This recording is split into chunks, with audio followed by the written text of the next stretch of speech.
Mi abuela decía que un varón de campo no necesita libros y me quemó mis cuadernos para darle razón a las tradiciones. Cuando fui admitido en la universidad, todos quisieron una foto con el orgullo de la familia. Les dije que ya era demasiado tarde para compartir mi éxito. Mi abuela siempre decía esa frase de mierda, que un varón de campo no necesitaba libros porque lo único que debía aprender era a trabajar la tierra, a obedecer y a no cuestionar nada. Esa idea me la repitió tantas veces que, aunque yo era un niño, empecé a sentir culpa cada vez que agarraba un cuaderno o me quedaba escribiendo cualquier cosa que se me ocurriera. Yo no tenía videojuegos, no tenía televisión en mi cuarto, lo único que realmente me gustaba era escribir en mis libretas, inventar historias y apuntar palabras nuevas que escuchaba en la escuela. Pero para ella, eso era perder el tiempo, un lujo inútil que no servía de nada. Un día, tendría yo como 12 años, me encontró en el granero con una linterna leyendo un libro que me habían prestado en la escuela. Todavía recuerdo cómo entró furiosa, como si la hubiera descubierto robando o mintiendo. Me arrebató el libro, me gritó que estaba faltándole al respeto a la familia, que los hombres se hacían en el campo y no con tonterías de ciudad. Y como si no fuera suficiente, fue hasta donde guardaba mis cuadernos, los sacó todos y los tiró al fuego del horno de leña mientras los demás miraban. Yo intentaba correr para sacarlos y mi tío me agarró del hombro y se cagaba de risa diciendo que eso me iba a curar lo soñador. Mis primos repetían como loros que era un maricón por llorar por un montón de papeles. Esa noche lloré como nunca, pero no porque me doliera perder esos cuadernos, sino porque me di cuenta de que nadie de mi familia iba a estar de mi lado. Ni una sola persona salió a defenderme. Mi mamá bajó la mirada, mi papá se quedó callado, y todos los demás celebraron esa humillación como si fuera un acto justo. Me fui a dormir con la ropa oliendo a humo y con la sensación de que mis ganas de aprender eran una especie de crimen. Los años siguientes fueron una especie de castigo silencioso. Cada vez que me veían con un libro, era motivo de burla. Los veranos eran peores, porque mientras los otros chamacos salían a jugar, a mí me obligaban a estar en el campo, sudando bajo el sol, con alguien siempre diciéndome que era mejor que me acostumbrara. Porque el estudio no llenaba la barriga. Y aunque yo hacía lo que me pedían, por dentro me iba guardando todo ese rencor. Era un silencio pesado, un ya van a ver que me repetía en la cabeza, aunque no sabía cuándo ni cómo. Cuando cumplí 18 años recibí una carta que me cambió todo. Era de la universidad, diciéndome que me habían aceptado con beca completa. Yo me acuerdo de abrir ese sobre temblando y de quedarme viendo las letras como si fueran un sueño. Había pasado horas, días, años enteros dudando de mí mismo por lo que me habían hecho creer, y de repente esa carta era la prueba de que no eran ellos los que tenían la razón, sino yo. Lloré, pero esta vez no de tristeza, sino de una mezcla rara de alivio y rabia. Lo más jodido fue ver cómo reaccionó la familia. De repente todos, los mismos que me habían dicho que era un inútil, los que se burlaron, los que festejaron que me quemaran mis cuadernos, aparecieron sonriendo y diciendo que estaban orgullosos. Querían tomarse fotos conmigo, querían decirle al pueblo que yo era el orgullo de la familia, como si todo lo que me había costado llegar hasta ahí hubiera sido gracias a ellos. Hasta la abuela, la misma que había echado mis cuadernos al fuego, decía frente a todos que siempre supo que yo iba a llegar lejos. Yo no lo soporté. Sentí que me hervía la sangre. Y le solté en la cara que ya era demasiado tarde, que ellos no tenían derecho a apropiarse de lo que nunca apoyaron, que no podían pararse ahora a posar conmigo como si hubieran sido parte de mi lucha. Les dije que cuando me hicieron sentir menos que nada, cuando me hicieron creer que no valía la pena soñar, ellos mismos habían renunciado a tener un lugar en mis logros. Se quedaron callados, y por un segundo, vi en sus caras lo que siempre había querido ver, vergüenza. Esa fue la primera vez en mi vida que sentí que tenía un poco de poder sobre lo que me habían arrebatado. No era el final, apenas era el comienzo. Porque en ese instante entendí que mi venganza no iba a ser gritarles ni insultarlos, sino hacerles ver, con cada paso que yo diera hacia adelante, lo equivocados que estaban. Actualización 1. Han pasado 6 meses desde que dejé el rancho para venirme a la universidad. Y todavía me sorprendo a mí mismo cuando despierto en el dormitorio y veo que no hay gallinas cacareando afuera ni tíos gritándome que salga a trabajar. Al principio, esa libertad se sentía tan rara que hasta me daba culpa. Tenía la costumbre de levantarme antes de que amaneciera, como si todavía tuviera que correr al campo, y me quedaba sentado en la cama mirando la ventana sin saber qué hacer. Poco a poco empecé a llenar esos espacios con estudiar, con leer y con caminar por el campus, y fue ahí cuando comprendí que mi vida ya no tenía que girar en torno al sudor y la tierra. Sin embargo, esa sensación de ser distinto no se me quitó de golpe, porque mientras mis compañeros hablaban de las clases avanzadas que ya habían tomado en la preparatoria o de sus padres que los guiaban en cada paso, yo apenas estaba aprendiendo a entender cómo funcionaba todo. El choque fue duro. Las primeras semanas me sentía como un impostor, como si en cualquier momento alguien me fuera a descubrir y me fueran a sacar del campus a empujones por no ser suficientemente listo.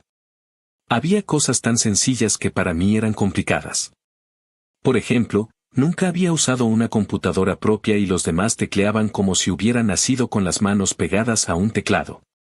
Yo miraba de reojo, copiaba lo que veía y trataba de no llamar la atención. Lo mismo pasaba en las clases. Participaban sin miedo, hacían preguntas con seguridad, y yo me mordía la lengua porque todavía arrastraba la inseguridad que mi familia me había sembrado. Cada vez que levantaba la mano para hablar, escuchaba en mi cabeza la voz de mi abuela diciéndome que no necesitaba libros, y tenía que tragarme esa rabia para poder articular una idea. Con el tiempo encontré algunos compañeros que, sin saberlo, me hicieron sentir menos solo.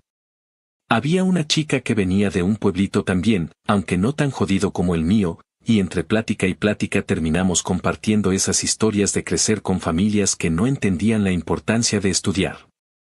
Ella me dijo que siempre le repetían que las mujeres solo estudiaban para después casarse. Y en ese momento sentí una especie de alivio porque comprendí que no era el único que había tenido que cargar con frases de mierda que buscaban cortarnos las alas. A través de esas conversaciones me fui dando cuenta de que mi pasado no tenía por qué definirme, que podía tomarlo como un recordatorio de lo mucho que me había costado llegar. Lo irónico de todo esto es que mientras yo trataba de adaptarme a esta nueva vida, mi familia comenzó a buscarme como si de repente yo me hubiera convertido en un experto al que valía la pena consultar. Un día, mi mamá me llamó para decirme que mi tío mayor quería hablar conmigo. Cuando tomó el teléfono, con esa voz engolada que siempre usaba para sentirse más importante de lo que era, me dijo que uno de mis primos estaba pensando en aplicar a la misma universidad y que quería que le diera consejos. La primera reacción que tuve fue quedarme en silencio porque pensé que era una broma.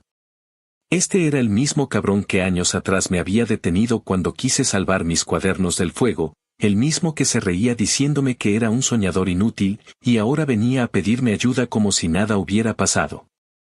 Me mordí el labio para no soltar la carcajada en su cara y solo atiné a decirle, con toda la calma del mundo, que lo mejor era que le preguntaran a la abuela, porque según ella era la que siempre tenía razón en la familia. Hubo un silencio incómodo al otro lado de la línea, como si por primera vez alguien lo hubiera puesto en su lugar. Colgó sin decir nada más.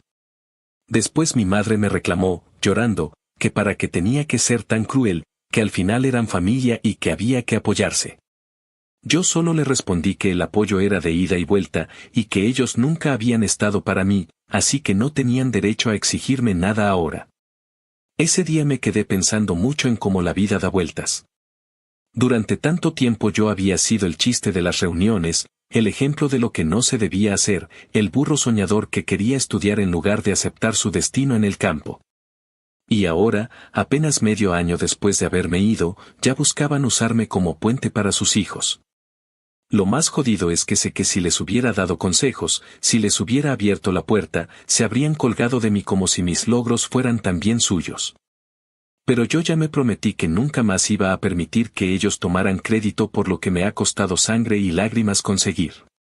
Por dentro, ese primer semestre fue un campo de batalla entre mis inseguridades y mis ganas de demostrarme que sí pertenecía aquí. Tuve que quedarme noches enteras estudiando, corrigiendo lo que no entendía, preguntando a escondidas para no exponer mis vacíos de conocimiento. Y cada vez que lograba entender un tema difícil, Cada vez que sacaba una nota alta, sentía que le estaba dando una bofetada invisible a toda mi familia. No necesitaba que ellos lo vieran ni que me aplaudieran, bastaba con la satisfacción de saber que la venganza estaba en cada paso que daba hacia adelante. Porque aunque todavía me duela recordar lo que pasó, ya no soy el niño que se quedó llorando junto al fuego, ahora soy el que está construyendo un futuro que ellos jamás imaginaron posible. Actualización 2. Ya pasaron 2 años desde que empecé la universidad y puedo decir que las cosas se ven muy distintas a como eran cuando recién llegué. Los primeros meses me costaba trabajo sentirme parte de todo esto, pero con el tiempo logré adaptarme, encontré un ritmo propio y hasta conseguí un puesto como asistente de investigación que me da un pequeño sueldo. Ese dinero, aunque no es mucho, significa la libertad de no tener que volver al rancho en los veranos. No tengo que regresar a sudar bajo el sol ni soportar los comentarios envenenados de mis tíos, ni las miradas burlonas de mis primos, ni la autoridad sofocante de mi abuela. En lugar de eso, me quedo en el campus trabajando en proyectos, leyendo, aprendiendo cosas que jamás pensé que iba a tener acceso a aprender. Es como vivir una doble vida. Por un lado sigo cargando con todo lo que me hicieron, pero por otro estoy construyendo algo totalmente mío, lejos de las cadenas que me impusieron. Aunque estoy aquí, lejos físicamente, mi familia todavía encuentra la manera de colarse en mi vida. Mi madre me llama seguido y a veces esas llamadas me dejan con sentimientos encontrados. Ella no tiene la culpa de muchas cosas, lo sé, pero hay momentos en que siento que carga con la cobardía de no haberme defendido. En una de esas llamadas me contó que mi abuela andaba diciendo en el pueblo que ella siempre supo que yo iba a hacer algo grande. Lo dijo como si fuera una profecía cumplida, como si desde el principio hubiera estado de mi lado. Cuando escuché eso se me revolvió el estómago, me hervía la sangre de solo imaginarla contando esa versión torcida de la historia frente a los demás. Yo no pude quedarme callado y le solté a mi madre que esa vieja me había intentado cortar las alas y que ahora quería ponerse la medalla de haberme apoyado. Mi madre lloró, me dijo que por qué tenía que hablar así de ella, que al final era mi abuela y que me había criado. Pero yo no podía tragármelo, no después de todo lo que me hizo. No era justo que ahora se inventara la historia de que me había visto crecer con orgullo cuando la realidad era que me humilló y me quiso apagar. Después de esa llamada pasé varias noches dándole vueltas al asunto. Parte de mí quería dejarlo ir, seguir avanzando sin mirar atrás, pero otra parte necesitaba sostener esa rabia porque era lo que me mantenía firme. Cada logro que conseguía en la universidad me recordaba que estaba desafiando a todos ellos, que con cada paso me estaba alejando de lo que quisieron para mí. Y esa rabia, aunque pesada, era como un motor que me empujaba a seguir. Lo curioso es que, mientras yo trato de avanzar, en la familia siguen usando mi nombre como si fuera una especie de trofeo. Mi madre me contó que en las reuniones siempre mencionan lo orgullosos que están de mí, como si hubieran estado presentes en cada sacrificio, en cada noche de estudio, en cada momento en que dudé de mí mismo. Lo cuentan como si hubieran sido parte del proceso, cuando la verdad es que lo único que hicieron fue tratar de destruirlo. Eso me quema por dentro, pero también me recuerda que no les debo nada. No les debo explicaciones, no les debo sonrisas, y mucho menos les debo la satisfacción de dejar que usen mis logros como propios. Académicamente las cosas van bien. El trabajo de investigación me exige mucho, pero también me ha enseñado que soy capaz de enfrentarme a problemas complejos sin sentirme menos. Ya no me tiembla tanto la voz cuando hablo en clase, ya no me escondo en el fondo para que nadie me vea. Todavía arrastro inseguridades, claro, pero cada vez que me paro frente a mis compañeros y expongo una idea, siento que estoy rompiendo el eco de aquella frase de que no necesitaba libros. Es como si cada palabra que pronuncio fuera un ladrillo más en la muralla que me separa del pasado. Lo que más me sorprende es cómo cambia la percepción de la gente cuando empiezas a demostrar que tienes valor en otros lugares. Algunos de mis primos, los mismos que se burlaban llamándome maricón por escribir, ahora me mandan mensajes por redes sociales preguntando qué tal es la vida universitaria, qué pueden hacer para seguir mis pasos. Y aunque podría responderles con consejos, no lo hago. No porque les desee mal, sino porque sé que en el fondo lo único que buscan es colgarse de lo que yo construí a pulso. No quiero darles la satisfacción de sentir que pueden compartir algo que nunca defendieron cuando tuvieron la oportunidad. Esa mezcla de orgullo, resentimiento y distancia se ha convertido en mi día a día. Sigo adelante, sigo aprendiendo, sigo demostrando que puedo con todo lo que me pongan enfrente. Y mientras más avanzo, más claro tengo que mi venganza no es una escena de gritos ni de peleas, sino la simple realidad de que vivo una vida que ellos nunca creyeron posible para mí. Cada semestre aprobado, cada paso que me aleja de ese rancho, es un recordatorio de que no me quebraron, aunque lo intentaron con todas sus fuerzas. Y eso, más que cualquier insulto que pueda decirles, es la herida más grande que les puedo dejar. Actualización 3.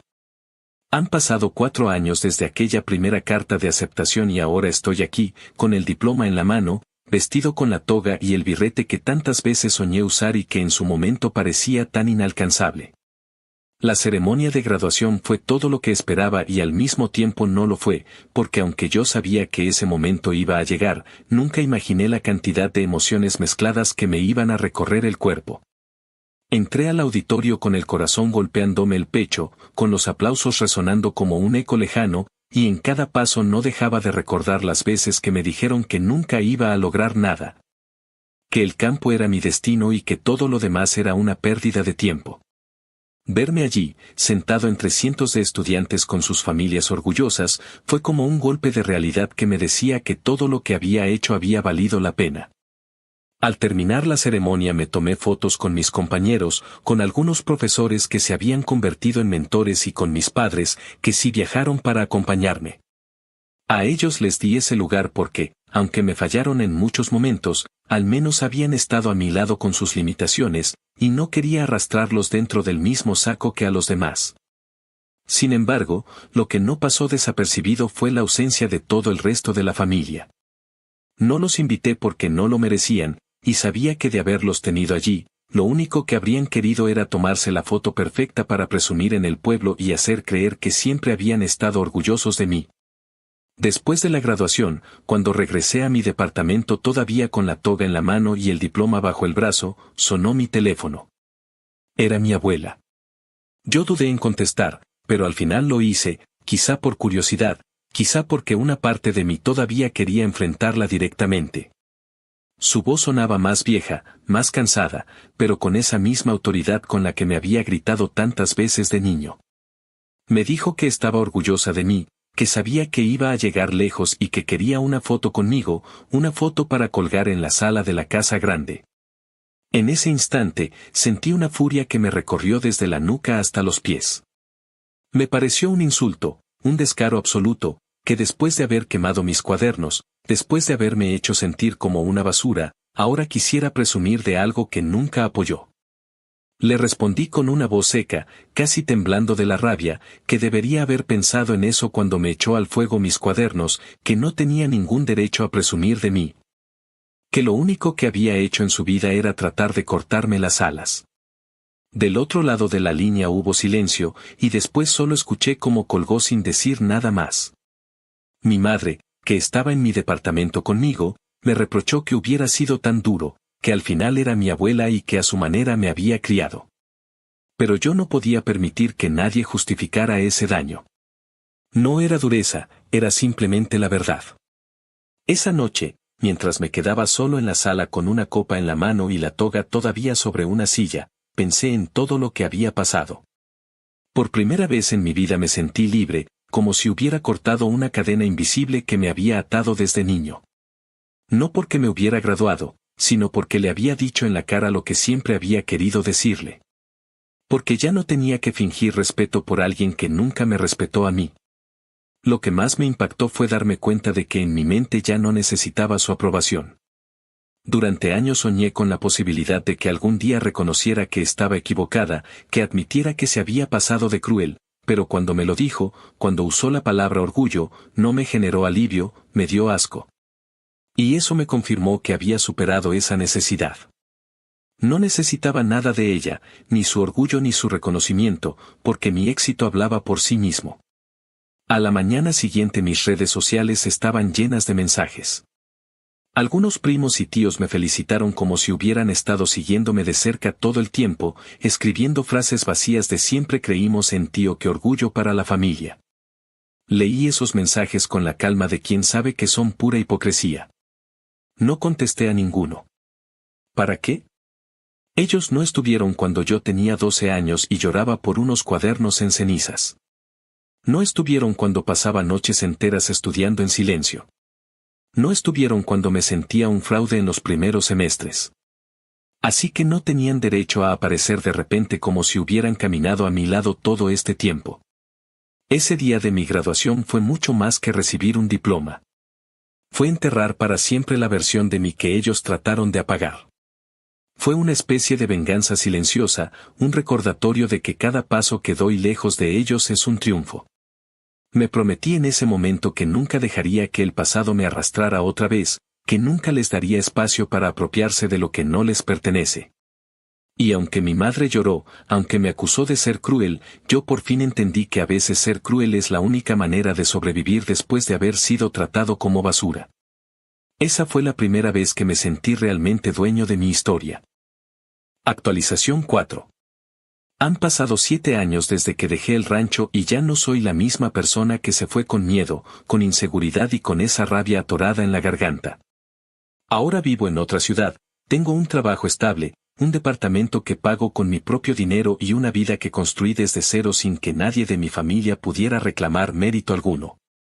Es curioso, porque aunque me acostumbré a esta nueva rutina de levantarme temprano para ir a la oficina, salir a cenar con amigos y disfrutar los fines de semana con la tranquilidad de saber que todo lo que tengo me pertenece, todavía siento que cada logro que alcanzo es una bofetada invisible para todos los que se rieron de mí.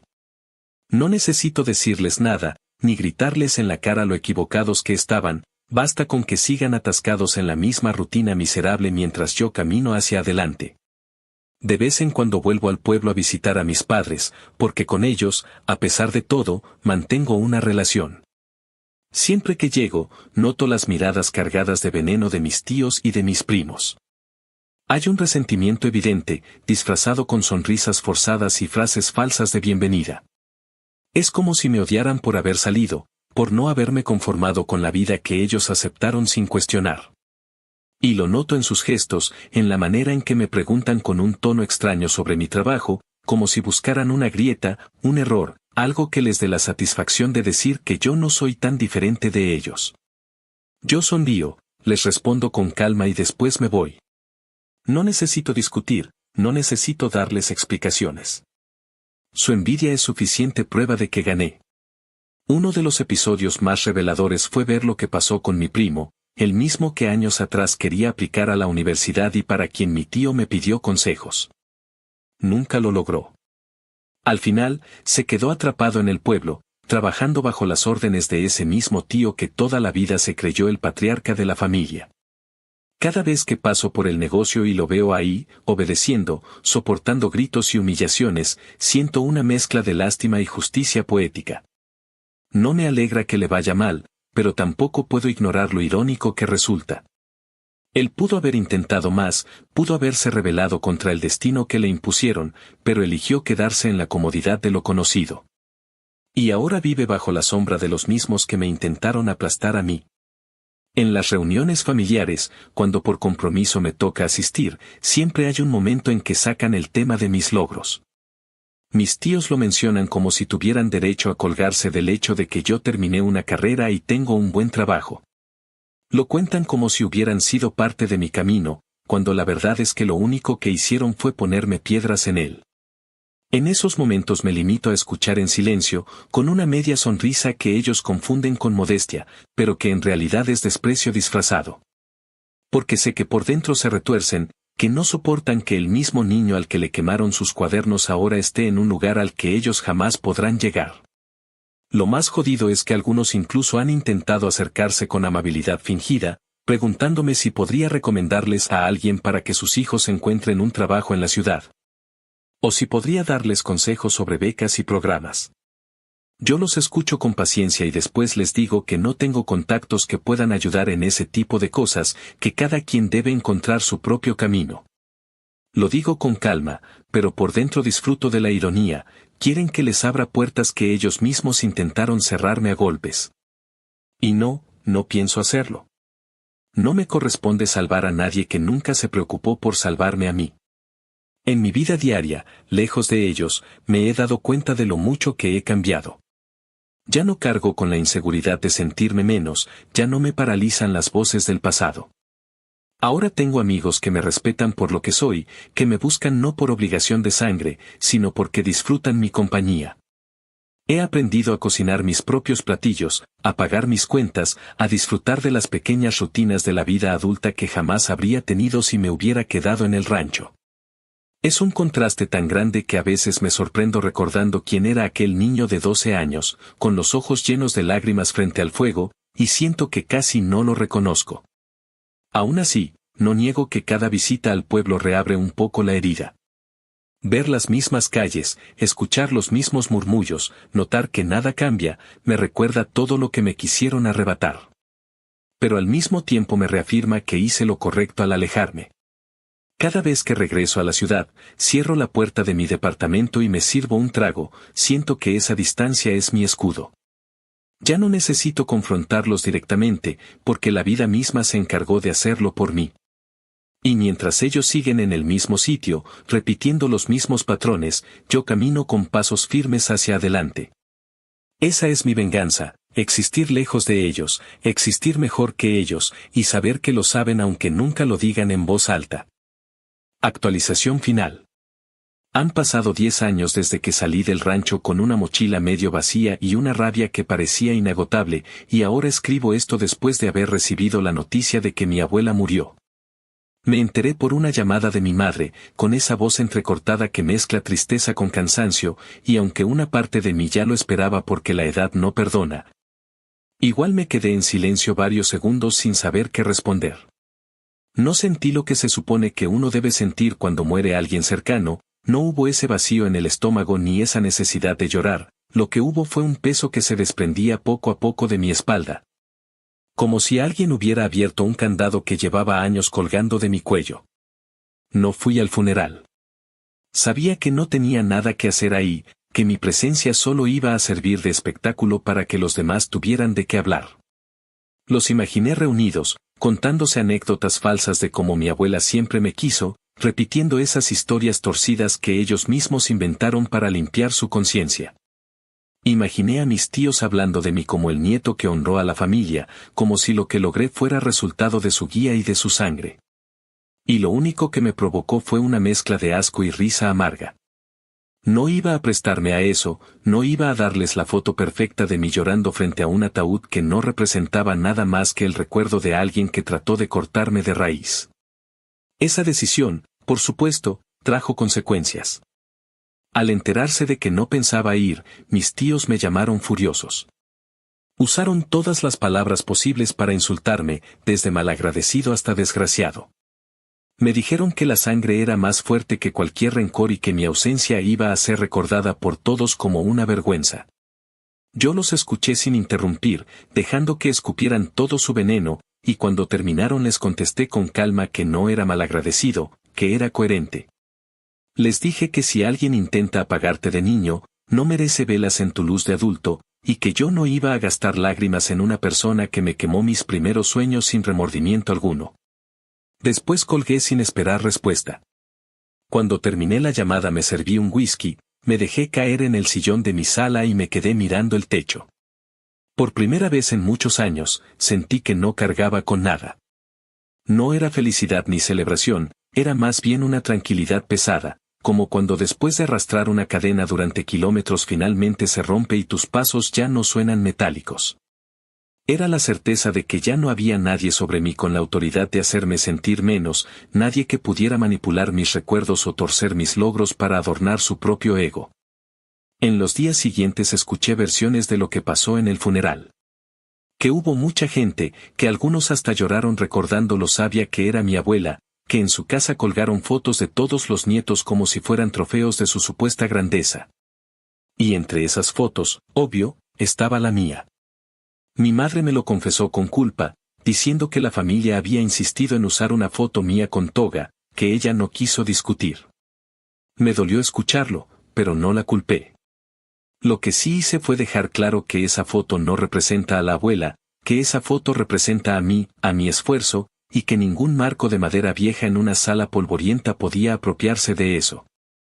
Esa noche, mientras pensaba en todo lo que había ocurrido, comprendí que la venganza que me había acompañado tantos años ya no tenía sentido de la misma manera. Durante mucho tiempo mi motor fue demostrar que yo podía ser más de lo que me dijeron, que podía romper las cadenas y salir de ese círculo. Y lo logré. Pero con su muerte, entendí que la verdadera venganza no era seguir cargando con ese odio, sino soltarlo, dejar que se marchitara como se marchita un fuego cuando ya no queda leña. Ella se llevó consigo sus frases hirientes, sus humillaciones y sus risas crueles, pero yo sigo aquí, respirando, escribiendo, viviendo. Y eso es algo que nadie puede arrebatarme. Ahora vivo con la certeza de que no debo nada a nadie de ellos. Mi camino lo tracé solo, con mis propias manos, contra todo lo que me tiraron encima. Y aunque todavía queda en mí un rastro de rencor, ya no me pesa, ya no me define. Es apenas una cicatriz, un recordatorio de lo que fui y de lo que pude haber sido si me hubiera rendido. La diferencia es que no me rendí. Y si algo me deja esta última etapa es que, aunque nunca tenga reconciliación ni perdón con esa parte de mi familia, tampoco necesito seguir atado al pasado. 10 años después, me miro en el espejo y veo a un hombre que sobrevivió al fuego, que no se apagó cuando quisieron apagarlo y que aprendió que el verdadero triunfo no está en hacerlo sufrir, sino en seguir viviendo sin necesitar su aprobación. Esa es mi victoria final, que se fueron con la mentira en la boca, pero yo me quedé con la verdad en la mía. Y esa verdad es que todo lo que tengo me lo debo a mí mismo, y que nadie, ni muerto ni vivo, puede reclamar una sola parte de ello.